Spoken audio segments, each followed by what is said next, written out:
We'll start off today with burnt umber. And this is just going to be just a coat to sort of get rid of that white canvas. It's too much. It's way too glaring for the kind of painting that we're doing today. Of course, you've got a better idea of the kind of painting we're going to do than I do because you've seen the thumbnail and I haven't. But I do need to get rid of this white canvas because it's just distracting. It's distracting for seeing my values and my colors properly. Now, as you can see, I've got a basic sketch here on the canvas. And I'm going to take just a little bit of this yellow, red, not too bright. I'm just going to tap in now a bunch of background leaves.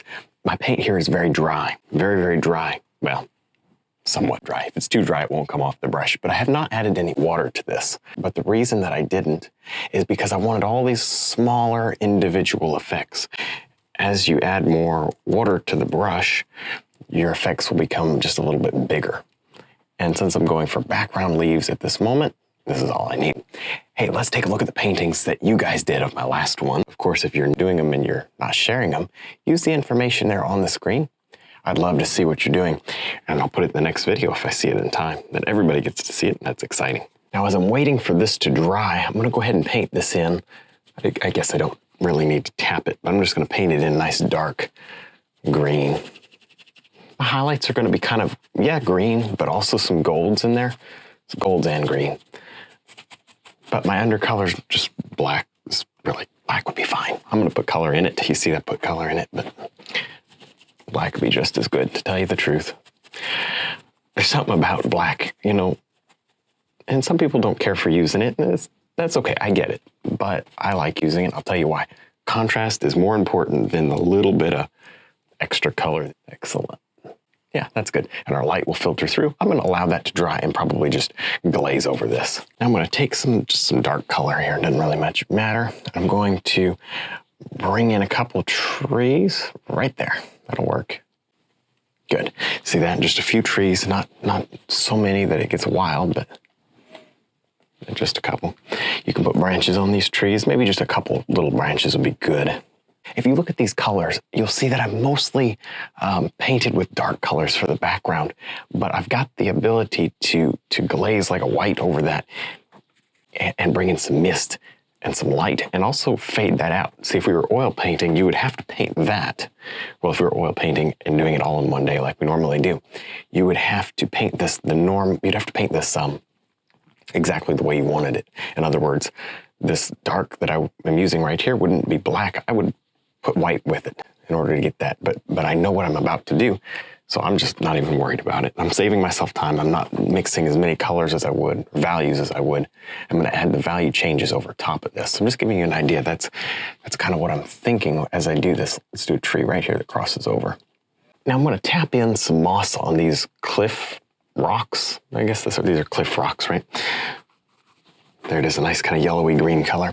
Acrylics will dry out about a shade darker. And if you've got good high quality acrylics, you won't lose your color though. The color will remain. So that's not a worry. Personally, I don't like to blend wet with wet acrylics at all.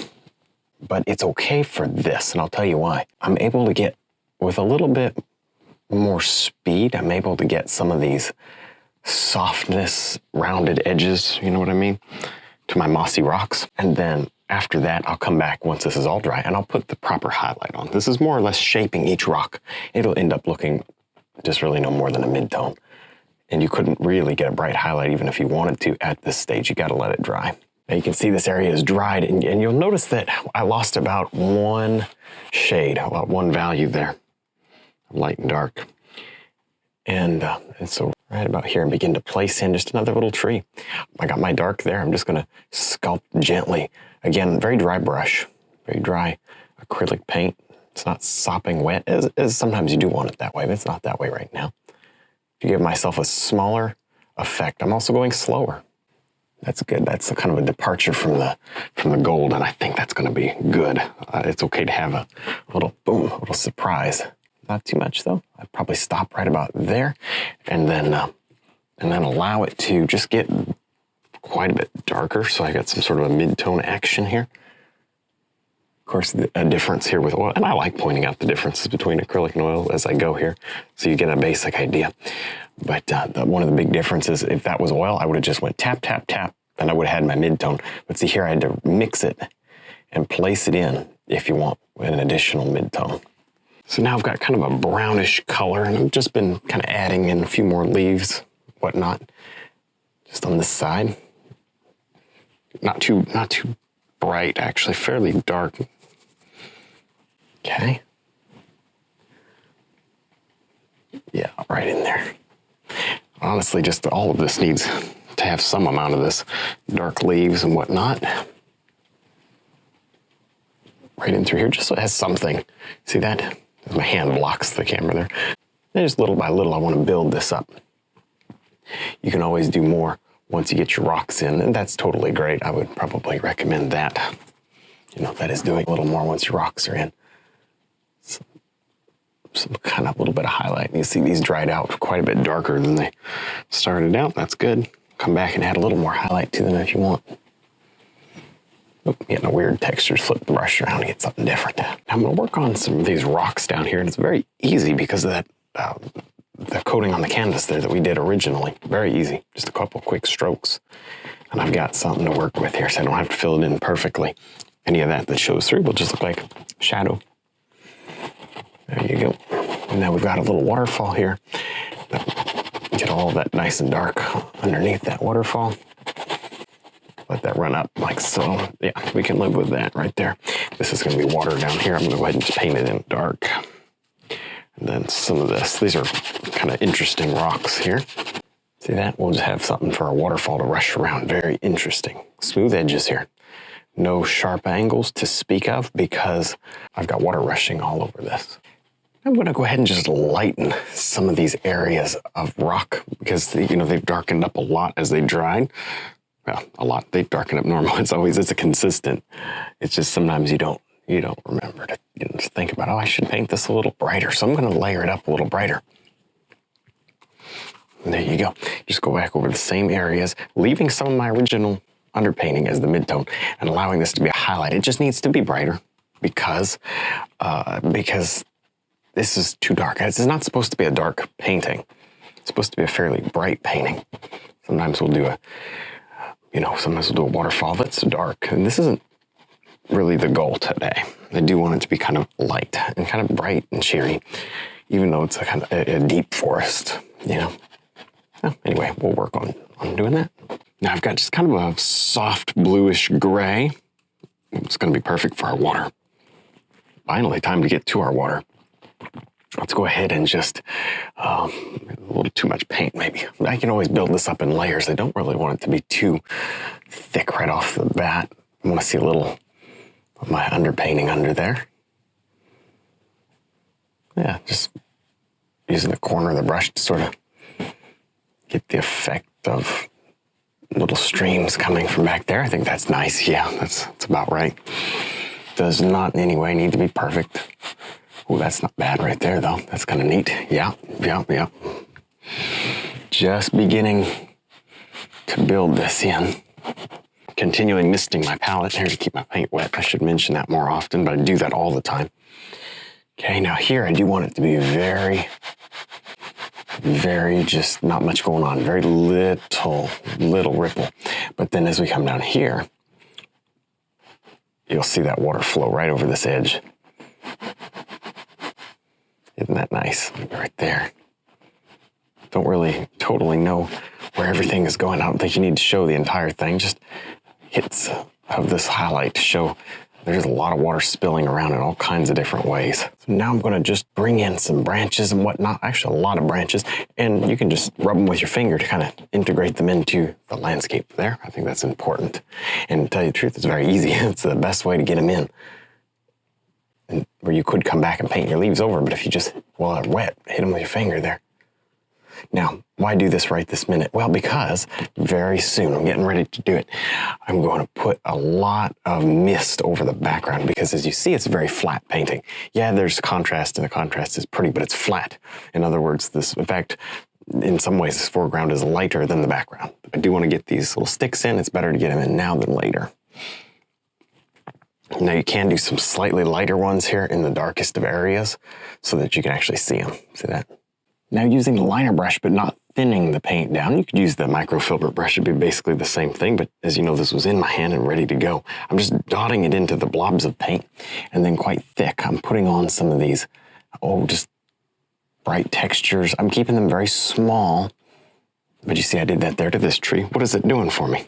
It's pretty simple. I'm just trying to increase the interest in the middle. I might do that on the sides, but if I do it on the sides, it'll be darker and less interesting. I'm gonna really try to pull the viewer's eye into the middle. You should do the same. It just makes for a better painting. It really does. Now I've got just a wash of white acrylic right here. See that? Oh, as it drips. That's why you always paint either on a floor you don't care about or with some sort of a carpet under you. All right, that was off subject, but I'm gonna take this and float this around my background. What am I doing here? I'm just lightening this background, creating mist. I'm trying to go in all directions, not just one. If you do it in just one direction, it'll look like sun rays, but you gotta be careful and do it properly, right? This is just supposed to look like mist, not sun rays necessarily yet. You know, if I'm not planning on sun rays, but you never know. Sometimes they sort of happen. Even just a little more clean white, see that? Misting my palette. See, this needs to be kept pretty wet, or else it won't spread evenly. Well, that's a lot there, but that's okay if I work it quickly. There you go, that's good. By the time that comes back, and it will come back when it dries, I think that'll be just right. So now I'm gonna tap in right here some leaves. And this isn't necessarily totally finished at all, but I'm gonna put these leaves in, and that way I can silhouette a beautiful little tree right there against the leaves. I think that'll be kind of nice. Of course, I'm just using the little flat with a big flat brush. That's a little solid, but you can actually come back in with some darker colors and tap those darker colors right over, see, to break them up so that they're not so solid. Now I can kind of work in just some darks along, yep, there it is right there. Darks along this side. And we might as well go ahead and begin to tap in. I'm gonna need so much color down here, but I'm gonna go ahead and just tap in some of this moss and whatnot, just getting an underpainting established. And to tell you the truth, some of this needs to be darker. Let's do that. Let's darken this up some. Now you can get away with doing this if you're quick. You work in about 1-inch sections. You put down some paint. This is water-based acrylic. I've got no issue blending it. You know, if you give that paint any more than just a second or two, it will dry and leave hard lines. But if you want to blend it with your finger even, you totally can do that. Just like you see me doing right here. And again, it'll just rinse off with water. So I'm not overly worried about it. Nice, so you can float that mist right up in that area. Make sure your painting is good and dry. Now I'm gonna go ahead and bring in a couple of trees right here from the edge of the painting there. I like that. They're gonna end right over here with a nice big thick base.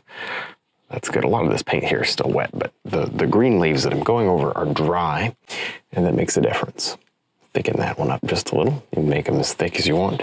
Or honestly, you don't need them that big. It's whatever you want to do. Here's another one. Bring that one in. We want fairly good leaves here. Fairly large, close-up, foreground looking leaves. Nothing too small.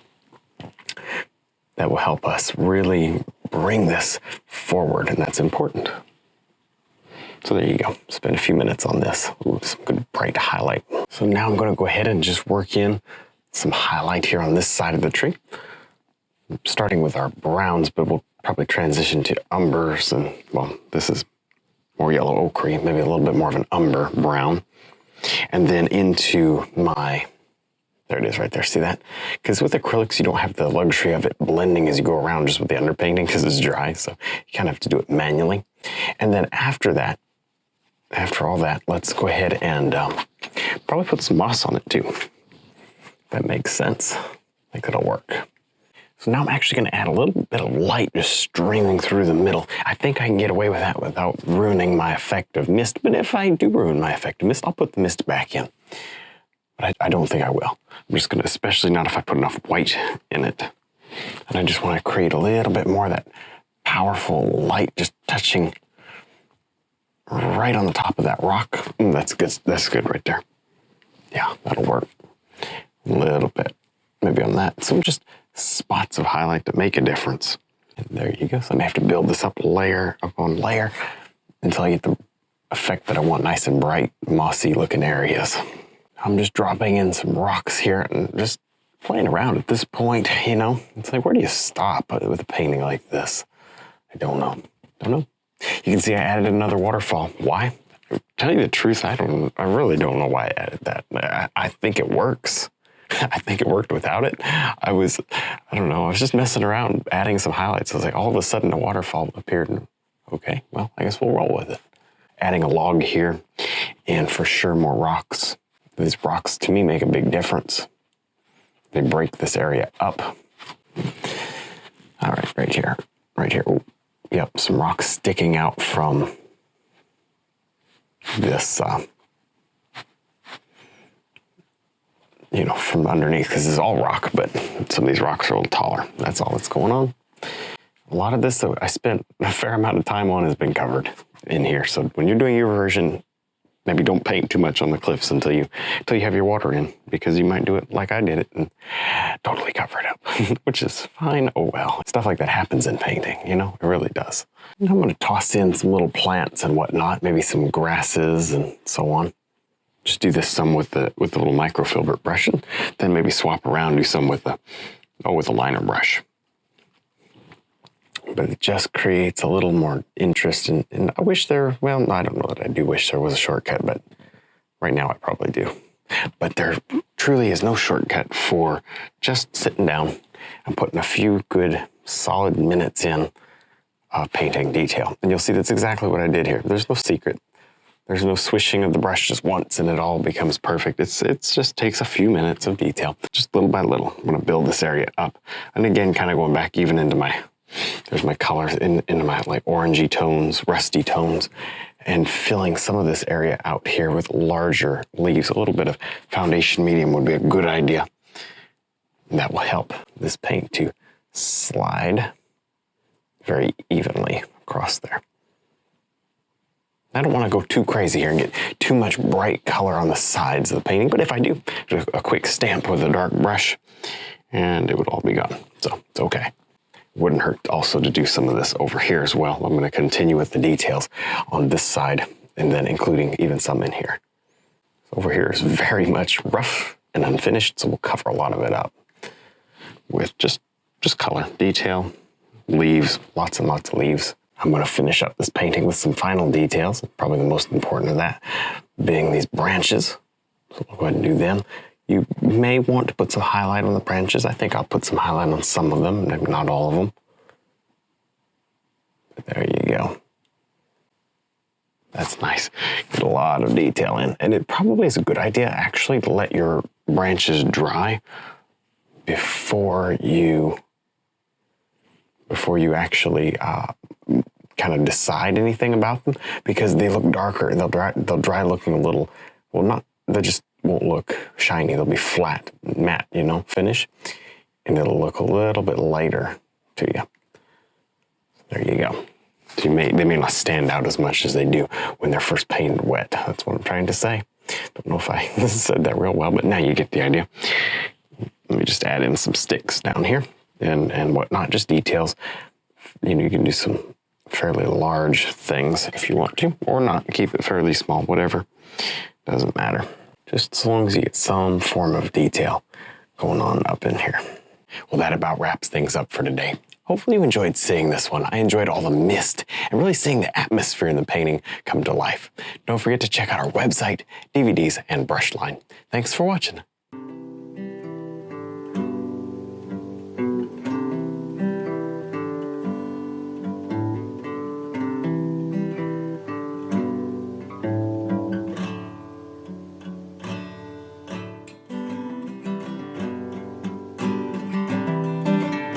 Well, hopefully you enjoyed this video. Remember to subscribe if you're not already, and click the like button. That helps me out a lot.